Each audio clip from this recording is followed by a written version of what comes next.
अर्थ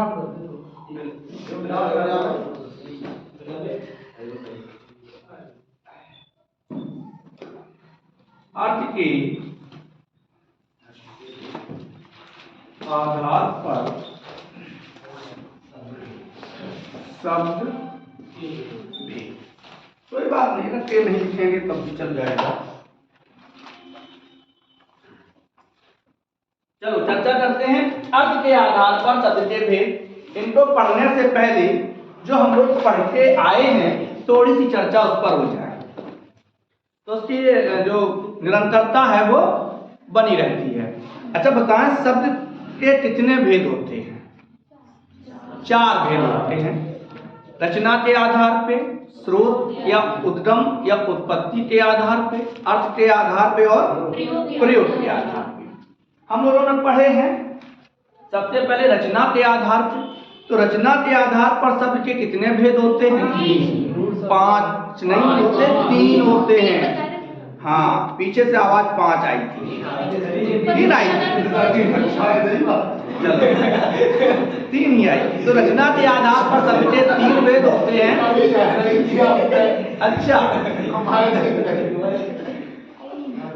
चलो चाय मंगा। तो रचना के आधार पे क्या हो गया? रचना के आधार पर 3 हैं, रूढ़, यौगिक और यौगिक। उद्गम के आधार पर कितने हैं? 5 हैं। कौन कौन से हैं? तत्सम, तद्भव, देशज, विदेशज और संकर्षण। क्लियर हो गया? आज हम लोग चलेंगे अर्थ के आधार पर। भाई जब शब्द बने हैं तो उसके कोई ना कोई अर्थ होते हैं। तो यदि कभी पूछा जाए कि अर्थ के आधार पर शब्द के कितने भेद हैं, तो अर्थ के आधार पर शब्द के 2 भेद। पहले समझ लीजिए, अर्थ के आधार पर शब्द के कितने भेद होंगे? 2 भेद होंगे। पहले होंगे सार्थक शब्द, सार्थक शब्द। दूसरा होगा निरर्थक शब्द। पहली बात तो एक चीज ध्यान रखिए कि सार्थक और निरर्थक में अंतर कितना है। अभी आप देशज पढ़ते आए थे। क्या पढ़ते आए? देशज, टोटी, ठाए ठाए, ये क्या है? पेट। तो जिनका सब गड़बड़ उन्हें टाए दीना हो गई, तो जिनकी उत्पत्ति जो व्याकरण की दृष्टि से जिनके अर्थ ना हो, शब्दकोश में जिनको स्थान ना मिले, हम अर्थ के आधार पर उन्हें निरर्थक कहते हैं। हिंदी में कोई भी शब्द निरर्थक नहीं होता, ध्यान रखना। लेकिन जिनको व्याकरण की दृष्टि से, अच्छा एक बताओ, तुम न्योता आए और बिना न्योता के जाओ तो क्या तुम एकदम चले जाओ सीना तान के? छुपे रहो, चेहरे पे मल। वही है कि ये शब्द जब हिंदी लिखी जाती है, जब हिंदी व्याकरण की परिभाषा होती है, तो इन विचारों को एक तरफ कर दो। और जबकि सबसे महत्वपूर्ण भूमिका क्षेत्रीय भाषा में ही की होती नहीं होती है। तो सबसे पहले हम सार्थक शब्द, वे शब्द, अब यहाँ एक परिभाषा छोटी सी लिख दी जाती है कि जिनका अर्थ हो, नहीं, वे शब्द जिनका व्याकरणिक अर्थ हो, वे शब्द जिनका व्याकरणिक अर्थ होता है, उन्हें हम सार्थक शब्द कहते हैं। जो व्याकरण की दृष्टि से शुद्ध होते हैं उन्हें हम सार्थक शब्द कहेंगे। अच्छा, सार्थक शब्द कितने प्रकार के होते हैं? सार्थक शब्द कितने प्रकार के होते हैं? तो चलो आज हम सार्थक शब्दों पे चर्चा करते हैं।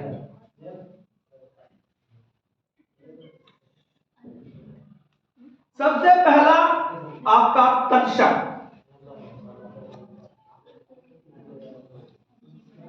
तत्सम शब्द कैसे होते हैं भैया? सार्थक होते हैं। हम लोग अभी पढ़ते आए हैं, उत्पत्ति के आधार पर पढ़े थे तत्सम शब्द। जो शब्द संस्कृत से ज्यों के त्यों हिंदी में आ गए हैं, जैसे हस्त है, पैर है, अट्टालिका है, शाटिका है, अग्नि है, इस तरीके से। दूसरा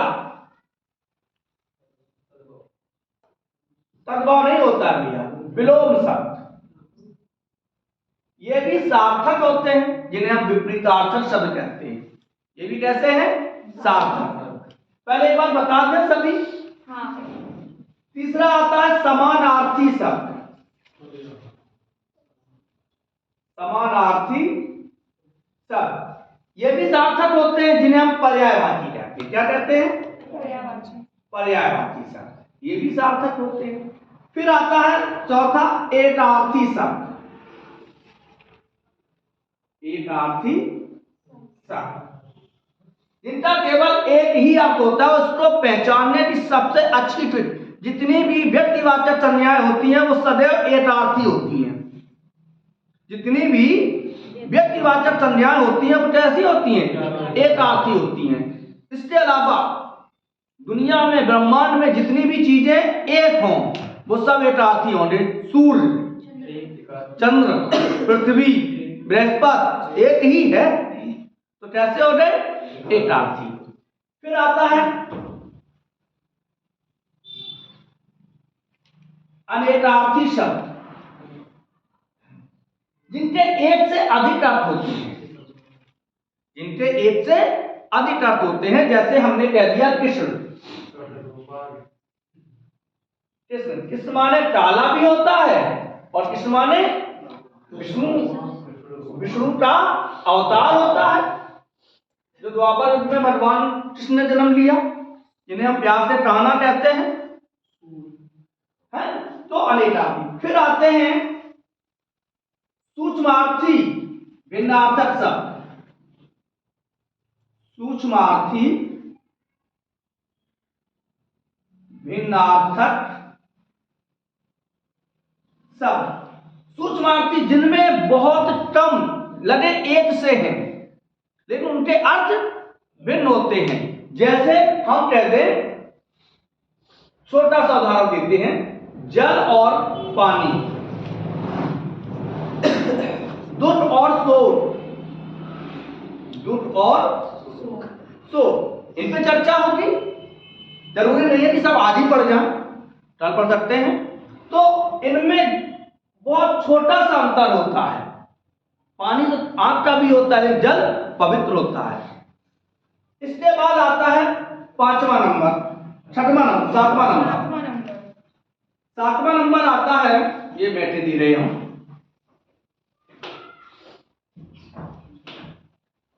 सातवां नंबर आपका आएगा श्रुत सम भिन्नार्थक शब्द। श्रुत सम भिन्नार्थक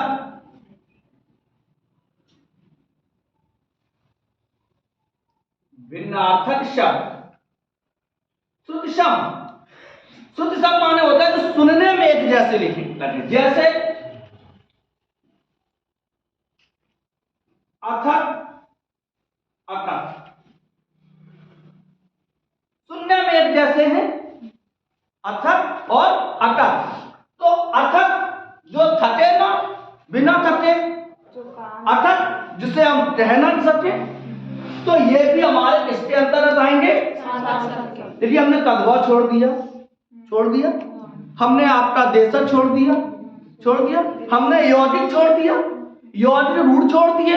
हालांकि ये भी हैं, लेकिन यहां पे जो सार्थक शब्दों की लिस्ट बनेगी वो सभी, चाहे रूढ़ हो, चाहे यौगिक हो, चाहे कैसे, इन्हीं में आएंगे। चलो आगे बढ़ते हैं। तो आज हम आदि शब्द, जैसे रूढ़ार्थी शब्द, ये भी सार्थक शब्दों के अंतर्गत आएंगे। तो सबसे पहले हम चर्चा करते हैं तत्सम से। ये मैथ है भाई। तो सार्थक शब्दों में तत्सम हम आपको पढ़ाएंगे नहीं, क्योंकि अभी हम जस्ट पढ़ के आए थे, सही है। तो आज हम विलोम पढ़ते हैं। विलोम शब्द, इसको हम क्या कह सकते हैं? अरिपा बनाना है ना। अरे हिंदी मेरी यार बड़ी कमजोर है।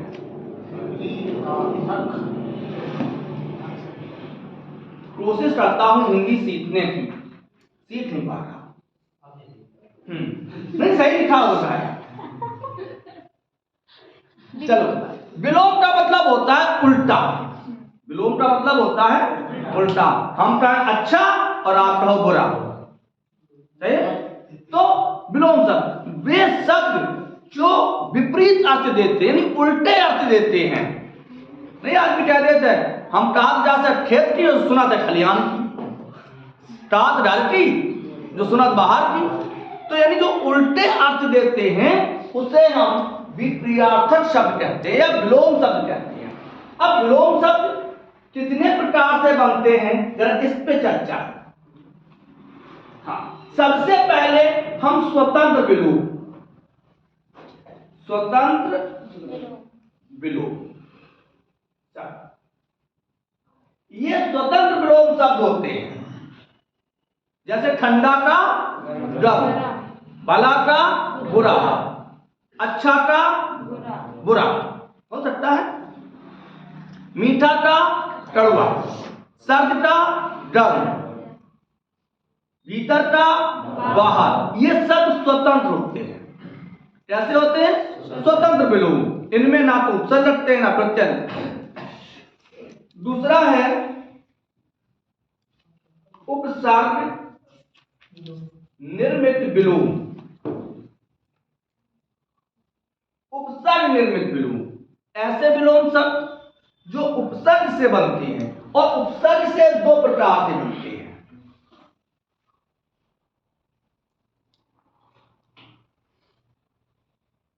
दो प्रकार से बनते हैं। पहला उपसर्ग योग, दूसरा उपसर्ग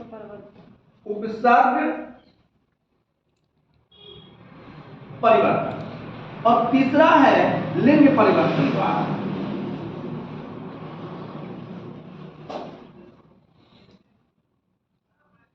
लिंग परिवर्तन। तो विलोम शब्द जो विपरीत अर्थ देते हैं उन्हें विलोम कहते हैं। और विलोम शब्दों का निर्माण जो होता है वो तीन तरीके से होता है। एक तो स्वतंत्र विलोम, बिल्कुल स्वतंत्र होता है। जैसे हमने कहा घर, आप कहोगे बाहर, ऊपर नीचे, सही है? ठंडा गर्म, सही है? आकाश पाताल। अब थोड़ा सा चर्चा होती है इनको बैठते हैं।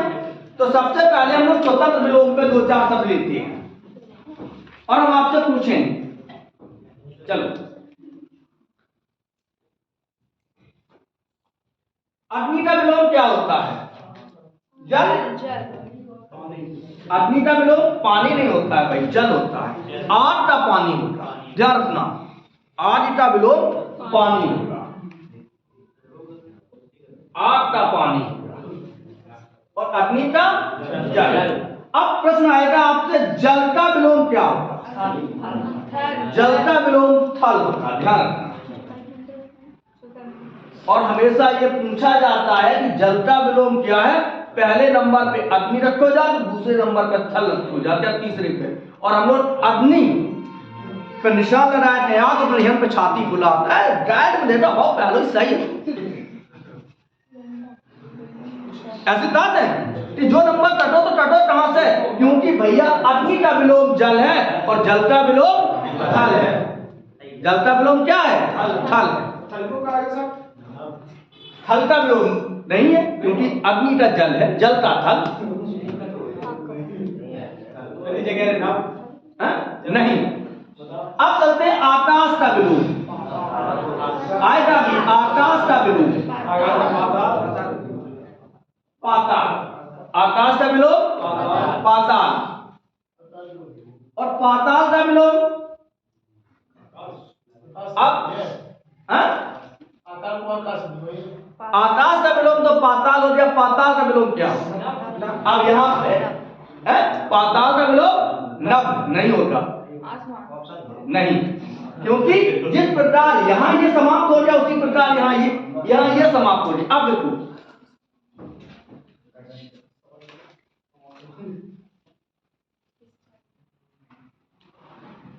पृथ्वी का विलोम अब आकाश होगा। आकाश का पाताल और पृथ्वी का आकाश। अवनी का विलोम, अवनी माने पृथ्वी होती है, इसका विलोम क्या होगा? अंबर। अंबर। भू का विलोम, भू माने पृथ्वी होती है, भू का विलोम नभ है,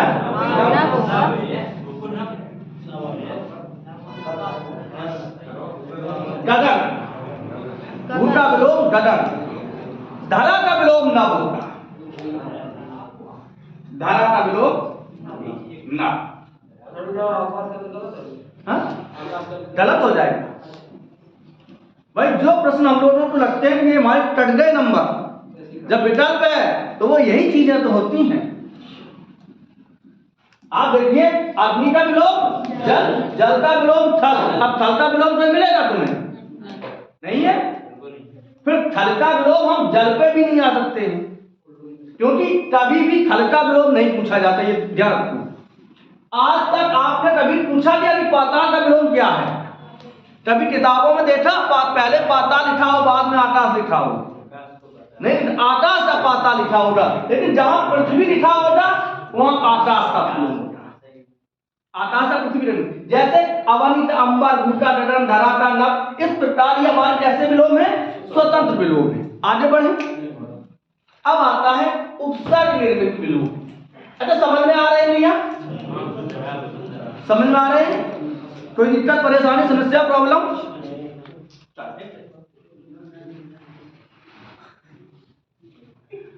उपसर्ग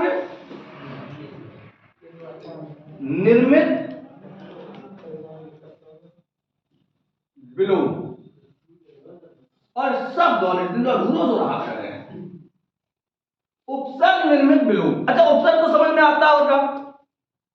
उपसर्ग किसे कहते हैं? जो शब्द के पहले लगाए। ये हमने बताया था कि दो प्रकार के होते हैं।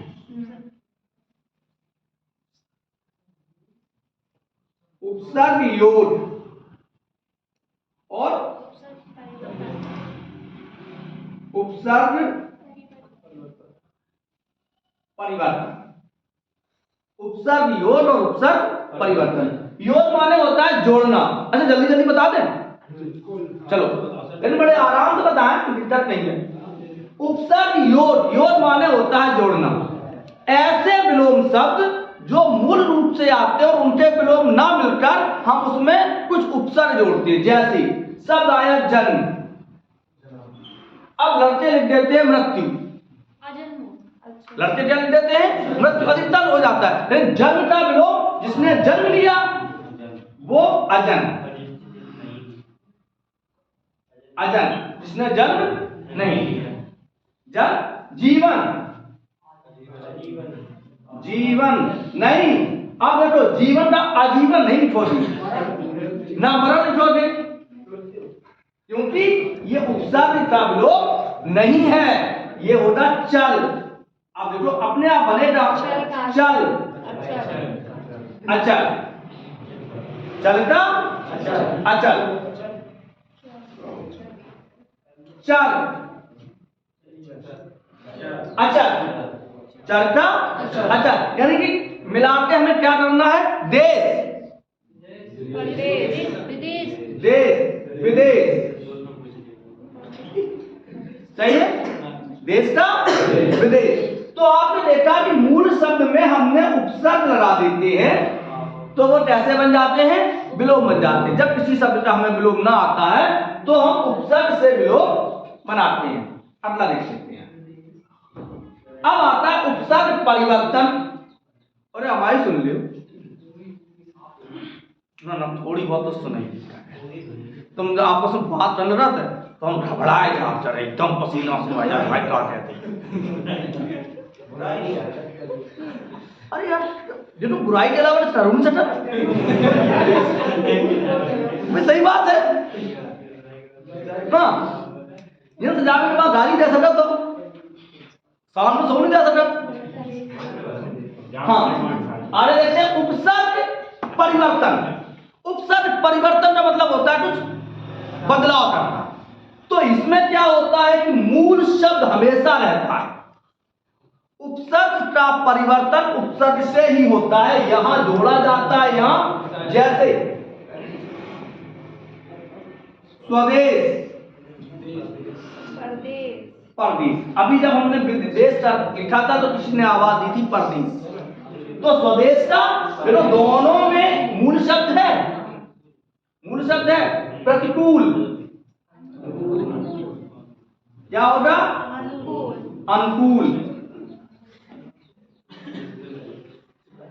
तो ऐसे शब्द जिनमें उपसर्ग का परिवर्तन, उन्हें हम उपसर्ग परिवर्तन कहते हैं। तमाम उदाहरणों से फायदा नहीं, समझ में आ गया होगा।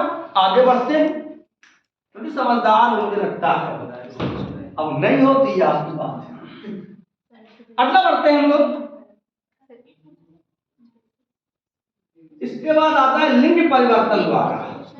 लिंग परिवर्तन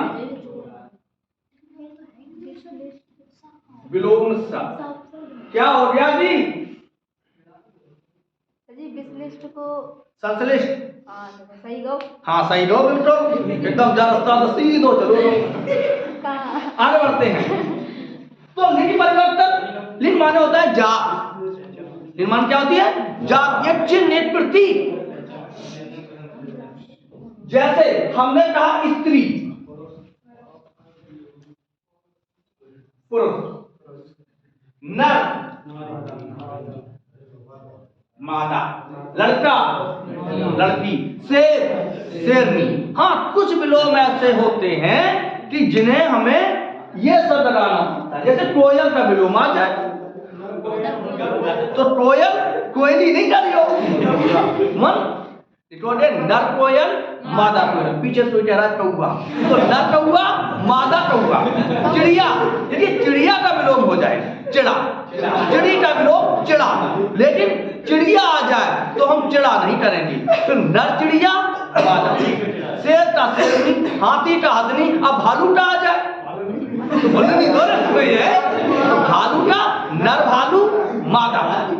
क्लियर हो गया? आगे बढ़ते हैं। विलोम के बाद आते हैं हमारे पर्यायवाची।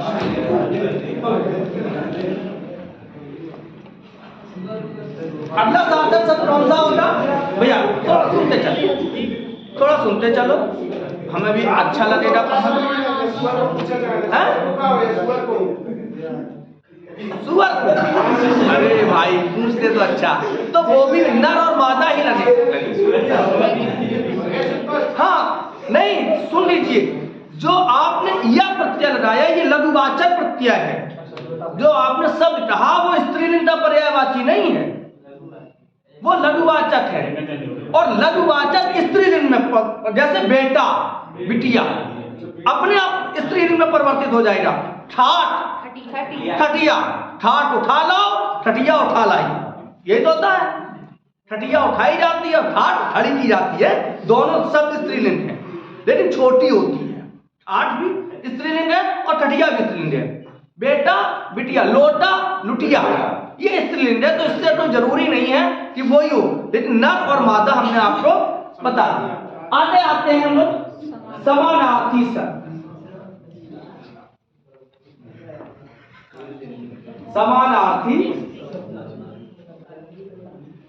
शब्द, चलो समानार्थी शब्द क्या है? सम माने समान,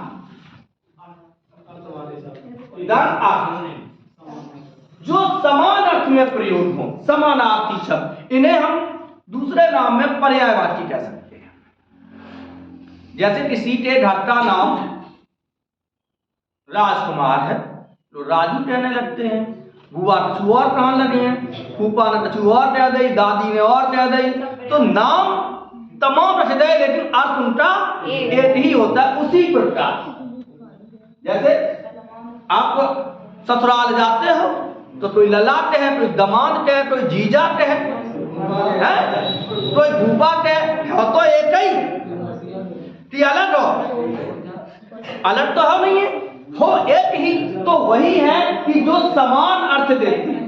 जैसे जल, हम पानी कह सकते हैं इसको, पानी से ही समझा है पहले, हैं? क्योंकि ये हमारे क्षेत्रीय भाषा है। पानी।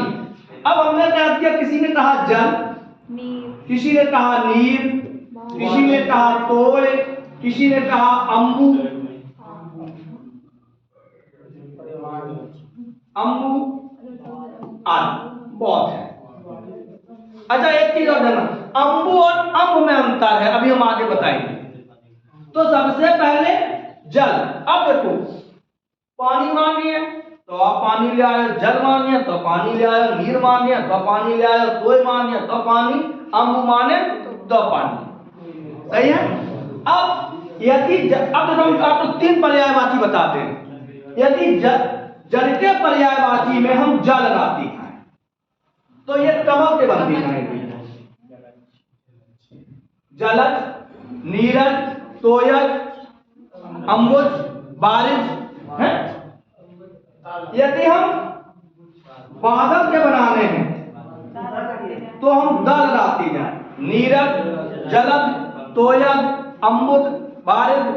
यदि हमें सागर के बनाना है तो हम धी लगाते जाए, ना नहीं धी, जलदी, नीरदी, तोयदी, बारिदी, अम्बुदी। तो किसके बनते जाएंगे? तो कहने का तात्पर्य यह है कि पर्यायवाची किसके अंतर्गत आते हैं? सार्थक शब्दों के अंतर्गत आते हैं। और इन्हें हम पर्यायवाची को किस नाम से जानते हैं? समानार्थी। हम लोग क्या पढ़ रहे हैं? सार्थक शब्द। हम लोग क्या पढ़ रहे हैं? शब्द पढ़ रहे हो, शब्द का तीसरा भेद पढ़ रहे हैं, अर्थ के आधार पर शब्द के भेद। इधर से आवाज आ रही हिंदी।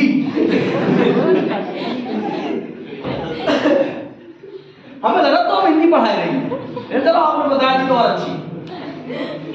अगला लेते हैं हम लोग अनेकार्थी शब्द।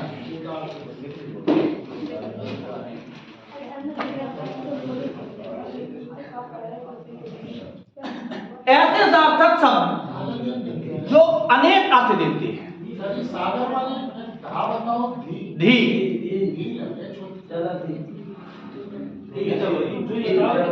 यही बताया। चलो आगे बढ़ते हैं। अनेकार्थी यानी जिसके एक से अधिक अर्थ। जैसे हम कहते हैं टर, टर माने टैक्स होता है और टर माने हाथ होता है। तो एक से जो अधिक अर्थ देते हैं उन्हें हम अनेकार्थी कहते हैं। जैसे अंक, अंक माने गोद होती है, अंक माने संख्या होती है, नंबर। अंक माने प्रदेश होता है। सही है। तो सारण, सारण हाथी होता है, स्त्री होती है, हवा होती है, चंद्रमा होता है, अग्नि जलाई, वायु यानी हवा होता है, दीपक होता है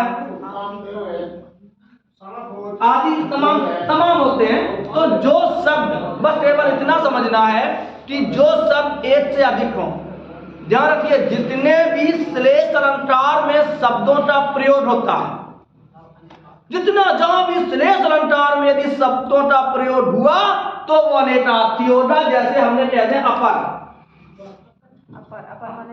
अपर माने दूसरा, अपर माने पंथहीन। अपर माने हम लोग कहा गए अपर मजिस्ट्रेट और अपर माने पंथहीन। तो कहने का तात्पर्य यह है कि अनेकार्थी शब्द भी हमारे सार्थक शब्दों के अंतर्गत आते हैं। अनेकार्थी समझ में आ गए? कोई दिक्कत, समस्या, प्रॉब्लम नहीं है? अच्छी बात। आगे बढ़ते हैं। एकार्थी शब्द,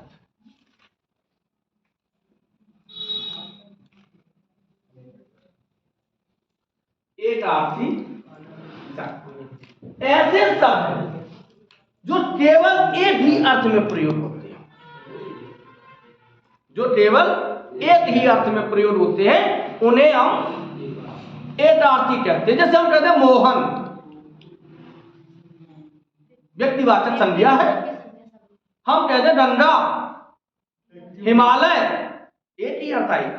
आलपस, चंद्रमा, पृथ्वी, सूर्य, ये सब कैसे आते हैं? वृत्तिवाचक। आगे बढ़ते हैं। अरे जो भी है तो दिवाली तो छेदा मनाते हैं ना मनत। अब भाई दीपावली चाहे तो एक ही अर्थ होगा, हम कहते रक्षाबंधन तो एक ही अर्थ होगा, हम कहें बकरीद तो एक ही अर्थ होगा। सही है।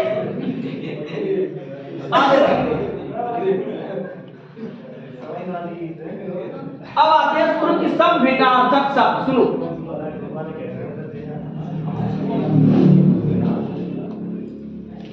श्रुति सम भिन्नार्थक शब्द, जो शब्द सुनने में एक जैसे हो लेकिन अलग अलग अर्थ अलग, जो सुनने में जैसे अंत अंत सुनने में कैसे हैं? एक जैसे। ये भी आ बना है, ये अंत लिखा, दूसरा अंत लिखा, दोनों में अंतर है। अंत माने समाप्त और अंत माने नीचा। अंत माने समाप्त और अंत माने नीचा।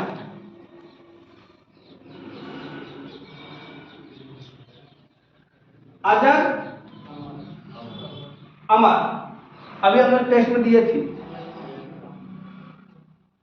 अजर और अमर सुनने में एक जैसे हैं।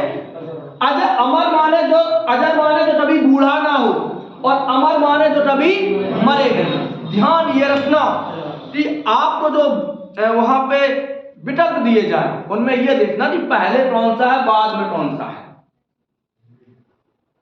पहले कौन सा है और बाद में। तो श्रुति सम भिन्नार्थक शब्द ऐसे शब्द जैसे अथक,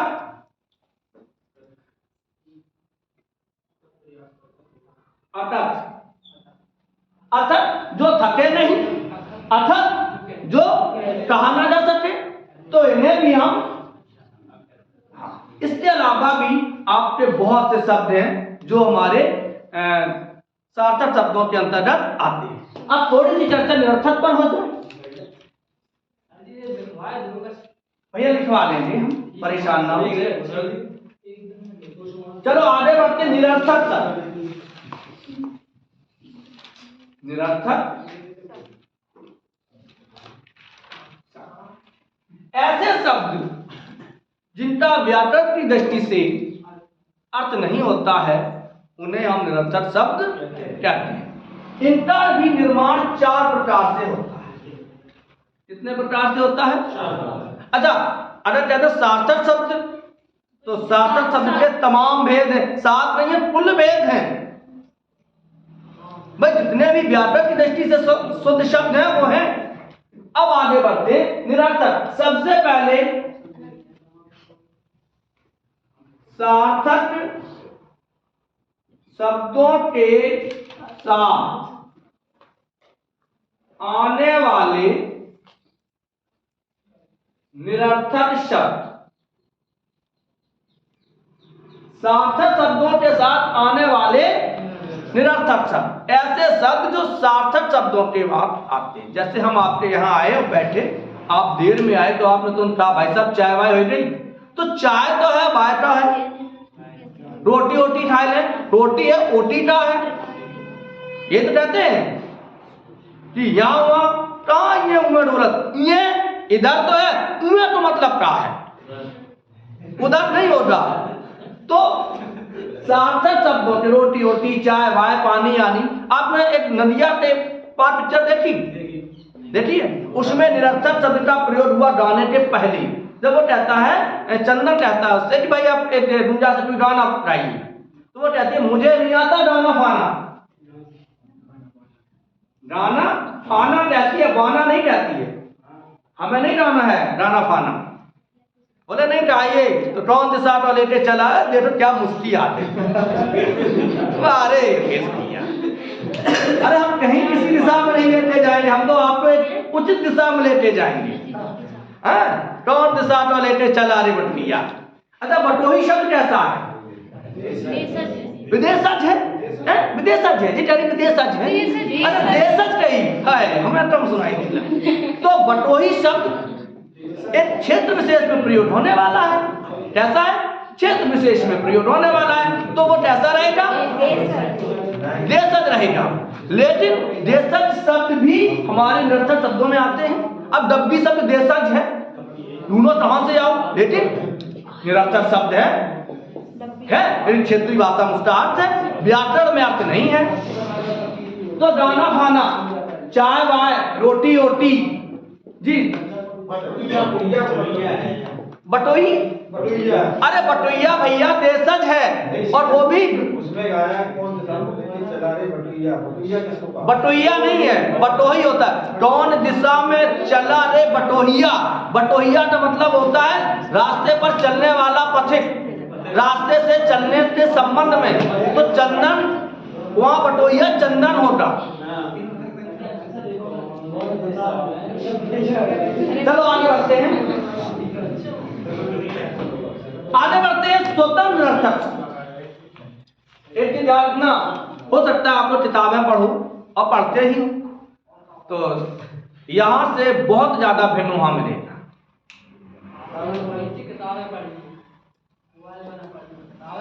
हाँ तो मिलेंगे, मतलब हमारी किताबें जो समझ रहे हो कौन सी किताबें हैं।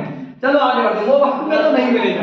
आगे बढ़ते, सार्थक शब्दों के साथ आने वाले, अब तो यार उपन्यास पढ़ने दो तो असर नहीं हुई है। चलो, स्वतंत्र अर्थक शब्द, स्वतंत्र निरर्थक शब्द, ऐसे शब्द जिनकी उत्पत्ति का पता नहीं चलता लेकिन निरर्थक होती, उन्हें हम देशज भी कह सकते हैं। हालांकि देशज वहां कहेंगे वहां, लेकिन यहाँ उन्हें हम निरर्थक ही कहेंगे, क्योंकि अर्थ के आधार पर उनका कोई अर्थ नहीं होता है, केवल क्षेत्रीय अर्थ होता है। जैसे कभी कभी आपने की दादी को देखा होगा, हाय लला प्राण भड़बड़ाए गए। भड़बड़ाना क्या है भाई? घबराहट सब होता है, बड़बड़ाना क्या है? बारो तच रहो, तचना शब्द का है? लेकिन इनके पत्ते नहीं है, स्वतंत्र अर्थक है।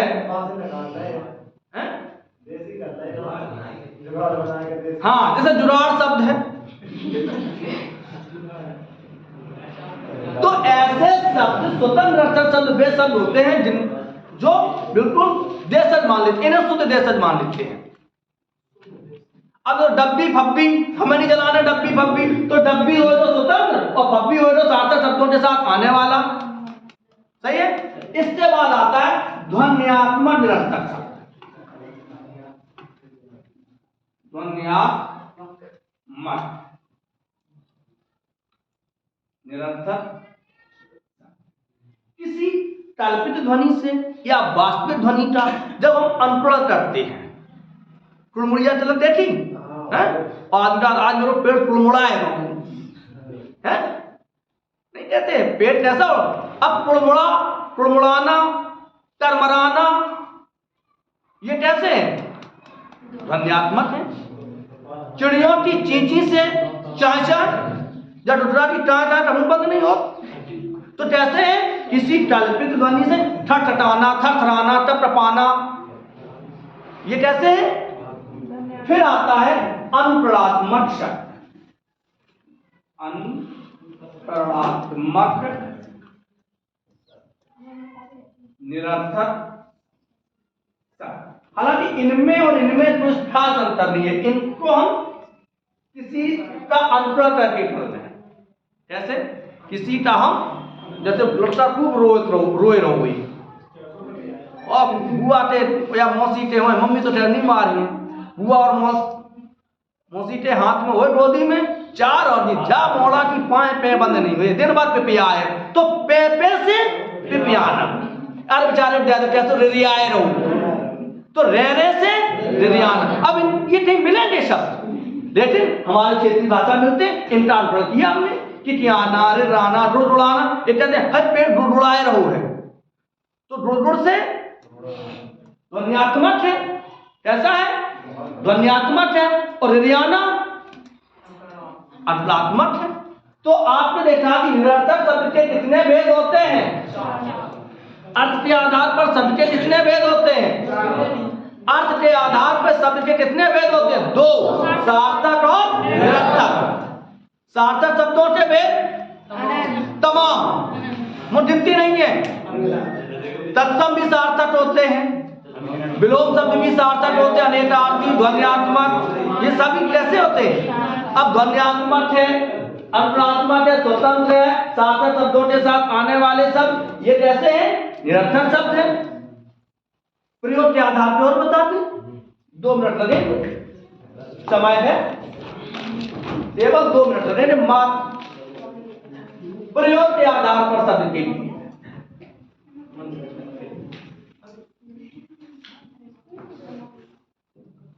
प्रयोग के आधार पर शब्द के 2 भेद होते हैं। कितने होते हैं? 2 भेद होते हैं। यार ना, यहां से भी आपको 1-2 प्रश्न निश्चित मिलेंगे। पहला है विकारी शब्द,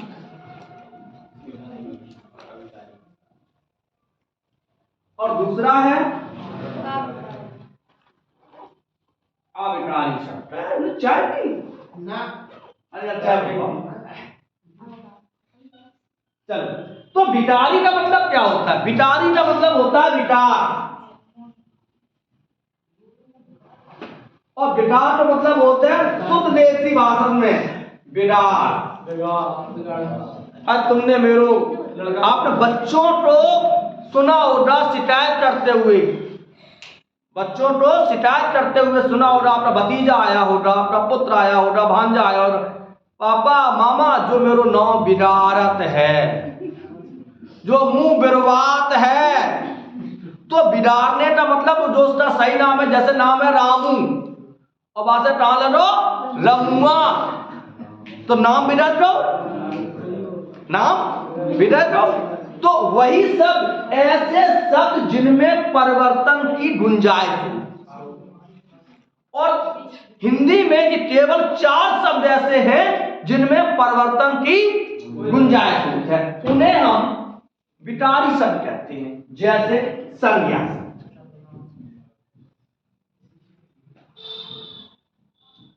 संज्ञा शब्द कैसे होते हैं? विकारी होते हैं। जैसे लड़का, यानी जो शब्द हम स्त्री से स्त्रीलिंग से पुल्लिंग में, पुल्लिंग से स्त्री में, एक वचन से बहुवचन में, बहुवचन से एक वचन में परिवर्तित कर सके, उन्हें हम विकारी शब्द कहते हैं। जैसे हमने कहा संज्ञा, हमने कहा लड़का, आप कह सकते हैं लड़के, लड़की कह सकते हैं। तो ये कैसा हो गया? विकारी हो गया। कैसा हो गया? विकारी। पशु, पशुओं, जानवर, जानवरों, मनुष्य, मनुष्यों। तो जो शब्द एक वचन से बहुवचन में, चाहे वो व्यक्तिवाचक संज्ञा हो, चाहे वो जातिवाचक संज्ञा हो, चाहे वो भाववाचक संज्ञा हो, जिनमें हम बदल देंगे तो वो हमारे विकारी शब्द। प्रयोग के आधार पे संज्ञा शब्द कैसा है? विकारी शब्द। दूसरा होता है सर्वनाम।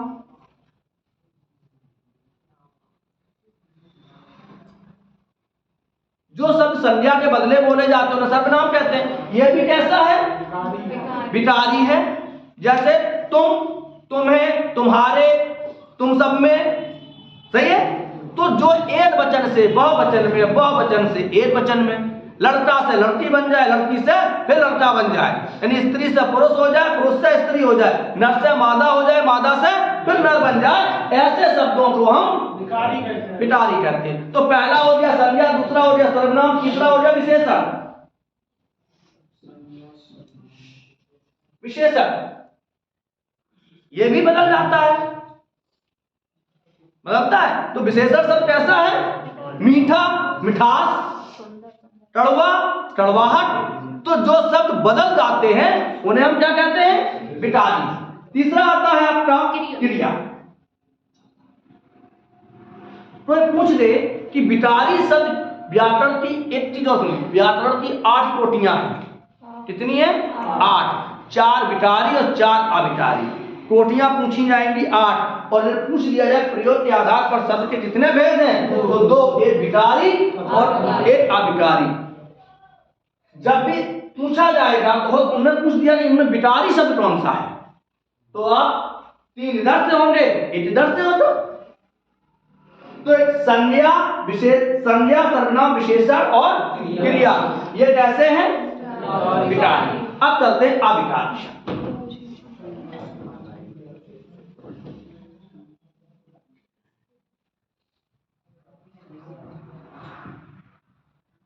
अविटारी शब्द ऐसे शब्द जिनमें परिवर्तन की कोई गुंजाइश, ना साउंड छूटे ना भादो हरे, हमेशा सदा एक सी, ना उन्हें एक वचन से मतलब ना बहुवचन से मतलब, ना उन्हें पुल्लिंग से मतलब ना उन्हें स्त्रीलिंग से मतलब, वो सदा एक से रहते हैं। और ये भी भैया 4 होते हैं। अविटारी शब्द के कितने भेद होते हैं? 4। विटारी शब्द कितने होंगे? 4। तो सब विटारी शब्द के कौन कौन से 4 भेद होते हैं? संज्ञा, सर्वनाम, विशेषण और क्रिया। तो इसका पहला है क्रिया विशेषण।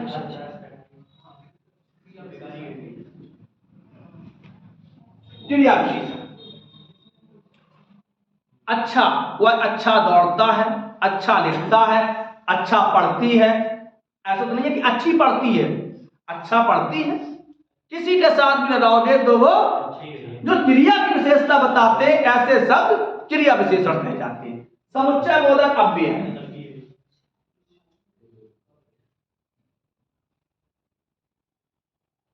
समुच्चय बोधक अव्यय।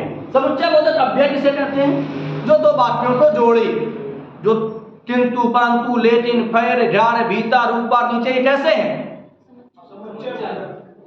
पूरी छत नीचे गिर गई, लड़का नीचे गिर गया, बसें नदी में गिर पड़ी, तो गिर शब्द नीचे गिर पड़ी, नीचे शब्द में कोई परिवर्तन आया, चाहे एक वचन में हो चाहे बहुवचन, चाहे लड़का गिरे चाहे लड़कियां गिरे, चाहे लोटा गिरे चाहे लुटिया गिरे, गिरे, नीचे शब्द में कोई परिवर्तन नहीं है, ऊपर सही है। आगे बढ़ते हैं। संबंध बोधक अव्यय, संबंध बोधक अव्यय, जैसे तैसे, जो सो, जो बोएगा सो काटेगा। तो जो सो, जब तक, तब तक, ये कैसे है? ये संबंध है, जो एक क्रिया से, एक संज्ञा से, एक वाक्य का दूसरे वाक्य से या संज्ञा से या वाक्य से विशेष संबंध। तीसरा होता है विस्मय बोधक, विस्मय बोधक अव्यय। विस्मय बोधक अव्यय जैसे हाय, अरे, ओ, वाह, फिर, छीछी, दूरहट, हठहट। तो ऐसे शब्द जो मनोविकारों को प्रदर्शित करते हैं वो कभी बदले नहीं जाते, वो जैसे हैं वैसे ही रहेंगे। तो आज आपने 2 प्रकार के शब्द पढ़े, एक अर्थ के आधार पे एक प्रयोग किया, अर्थ के आधार पे 2 भेद, सार्थक और निरर्थक। निरर्थक के कितने भेद? 4। कौन कौन से? स्वतः निरर्थक, सार्थक शब्दों के साथ आने वाले निरर्थक, ध्वन्यात्मक और अंतरात्मक। सार्थक में तत्सम है, ये सब पढ़ लिए। इसके बाद आपने प्रयोग के आधार पर कौन कौन से? विटारी और अविटारी। विटारी शब्द कौन कौन से होते हैं? संज्ञा, सर्वनाम, विशेषण और क्रिया। अविटारी कौन कौन से होते हैं? क्रिया विशेषण, समुच्चय बोधक अव्यय, संबंध बोधक अव्यय और विस्मय बोधक अव्यय। कल हम लोगों का जो अगला टॉपिक चलेगा वो होगा रस। अभी आप लोग जाओ नहीं बैठे रहिए।